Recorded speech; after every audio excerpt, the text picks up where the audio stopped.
മല്ലിടുന്നതാണ്, ഇല്ലെങ്കിൽ അതിനെ തോൽപ്പിക്കുന്നതാണ്.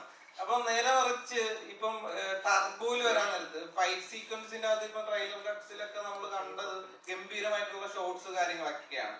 അതിനെ എങ്ങനെയായിരുന്നു ഈ ടെക്നോളജിയുമായിട്ട് മമ്മൂക്കയുടെ മല്ലിടത്? നമുക്ക് ടെക്നോളജി മല്ലിടേണ്ട കാര്യമില്ല, വളരെ നല്ല ധാരണ ടെക്നോളജിയിലുള്ള ആളാണ്, നമുക്ക് പറഞ്ഞു തരും. അപ്പൊ ഇതില് നമുക്ക് ഉപയോഗിക്കാൻ പറ്റുന്ന ഇപ്പൊ സാധ്യമായിട്ടുള്ള ഒരു പരമാവധി ലഭിക്കാവുന്ന എല്ലാ ടെക്നോളജികളും എല്ലാ എക്യുപ്മെന്റ്സുകളും ഉപയോഗിക്കാൻ ശ്രമിച്ചിട്ടുണ്ട്. അതൊക്കെ കമ്പനി പ്രൊവൈഡ് ചെയ്തിട്ടുണ്ട്. അപ്പൊ അത് വെച്ച് നമുക്ക് ചെയ്യാവുന്ന ഒരു ബെസ്റ്റ് കൊടുക്കാൻ പറ്റിയെന്നാണ് വിശ്വാസം. കണ്ടു നോക്കാം. ഈ മമ്മൂക്കയുടെ വോയിസ് മോഡുലേഷന്റെ ഭയങ്കര ഒരു ഫാനാണല്ലോ. അപ്പൊ ഈ ഓസ്ലറിലെ ഡെവിൾസ് ഓൾട്ടർനേറ്റീവും അല്ലെങ്കിൽ ഇതിനകത്ത് ടർബോ ജോസ് എന്നൊക്കെ പറയുമ്പോൾ നമുക്ക് കിട്ടുന്ന ഒരു ഇമ്പാക്ട് ഉണ്ടല്ലോ. ഈ മമ്മൂക്ക പറയുമ്പോൾ അതൊരു ഭയങ്കര ഡിഫറെന്റ് ബോൾ ഗെയിമാണ്.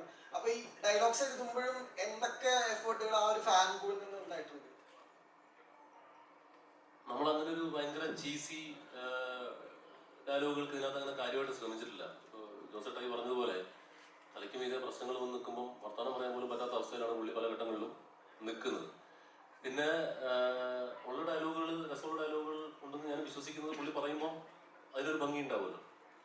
ആ ഭംഗി നമുക്ക് പ്രതീക്ഷിക്കാമെന്ന് എനിക്ക് തോന്നുന്നു. നമ്മൾ എഴുതിയിട്ടേ ഉള്ളൂ, ബാക്കി അദ്ദേഹത്തിന്റെ കയ്യിൽ അദ്ദേഹം പറയുമ്പോൾ ഉണ്ടാവുന്നൊരു ഭംഗിയുണ്ടല്ലോ, അതുണ്ടാവും. ഈ കഥ പറയാൻ പോകുമ്പോൾ മമ്മൂക്കായുടെ രണ്ടാമത് സിനിമയാണ് ചെയ്യുന്നത്. ഈ കഥ പറയാൻ പോകുമ്പോൾ മമ്മൂക്കായുമായിട്ട് സംസാരിക്കുമ്പോൾ ഇത്തരം ഒരു കഥയാണ് ചെയ്യുന്നത്. നമുക്ക് തോന്നുന്നു കുറേ ആക്ഷൻ ഉള്ളതുകൊണ്ടാണ് വീണ്ടും വീണ്ടും ചോദിക്കുന്നത്.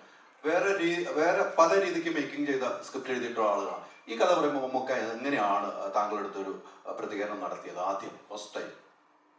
ഞാനും പൈസയുടെ കൂടെ പൂനെയിൽ കണ്ണൂർ സ്പോണ്ട് ലൊക്കേഷനിൽ പോയിട്ട് കഥ പറയുമ്പോൾ കഥ കേട്ടപാടെ പുള്ളി അത് ഇത്രയും ആക്ഷനോട് കൂടി തന്നെയാണ് പറഞ്ഞത്. പുള്ളി അത് നോക്കിയിടിച്ചു. അതൊരു ചലഞ്ചായിട്ട് ഏറ്റെടുത്തുകൊണ്ടായിരിക്കുമല്ലോ ഇങ്ങനെ ഒരു സിനിമ ചെയ്യാമെന്ന് തീരുമാനിച്ചത്. അപ്പം ഒരുപാട് ആക്ഷൻ ഉണ്ട്, ഒരുപാട് നൈറ്റ് സീക്വൻസുകളുണ്ട്. അപ്പോൾ അത് പുള്ളി അത് അപ്പം തന്നെ നോക്കി അടിച്ചതിന്റെ കാരണം അതൊരു ചലഞ്ചായിട്ട് ഏറ്റെടുക്കാൻ തീരുമാനിച്ചുകൊണ്ടായിരിക്കുമെന്ന് എനിക്ക് തോന്നി. അത് അങ്ങനെ തന്നെ ആയിരുന്നു. അത് ഞാൻ തന്നെയാണ് പ്രൊഡ്യൂസ് ചെയ്യുന്നതെന്ന് പറഞ്ഞു. അതെ, അത് മറ്റൊരു ചലഞ്ച്. മാഷിനെ കണ്ടപ്പോൾ ഇവിടെ ഒരു സിനിമയുടെ ലൊക്കേഷൻ മാഷ് പറഞ്ഞൊരു ഡയലോഗാണ് ഞാൻ ചോദിക്കുകയാണ്. മമ്മൂക്ക വീണ് കിടന്നു നമ്മൾ സ്റ്റൈലിൽ കാണുമല്ലോ. വീണ് കഴിഞ്ഞപ്പോൾ എഴുന്നേറ്റ് കഴിഞ്ഞപ്പോൾ വേറൊരു ഡൂപ്പിട്ട് ചെയ്യാമെന്ന് മമ്മൂക്ക അത് വേണ്ട, ഇത് ഞാൻ തന്നെ ചെയ്യുമെന്ന് 95% മമ്മൂക്ക തന്നെയാണ് ചെയ്തതെന്നാണ് അദ്ദേഹം നമ്മളോട് പറഞ്ഞത്. ശതമാനം കണക്കുകളൊന്നും എടുക്കേണ്ട കാര്യമില്ല. ടെക്നോളജിയുടെ ഭാഗമായിട്ട് വിട്ടു. മമ്മൂക്കയുടെ എല്ലാ എഫേർട്ടും എടുത്തിട്ടുണ്ട്. അതാണ് മമ്മൂക്ക ഫുൾ ചെയ്തു എന്നാണ് പറഞ്ഞത്. അതാണ് നമുക്ക് സമ്മതിക്കില്ല. അങ്ങനെ വേറെ അദ്ദേഹം അതിൽ മാത്രമല്ല, നമ്മുടെ തൻ്റെ ബോഡി ലാംഗ്വേജിന് ഭയങ്കരമായി കോൺഷ്യസ് ആയിട്ടുള്ള ആളാണ്. അപ്പം അങ്ങനെ ഒരുപാട് വേറെ ഷോട്ടുകൾ എടുക്കാൻ സമ്മതിക്കുന്ന ഒരാളല്ല പുള്ളി.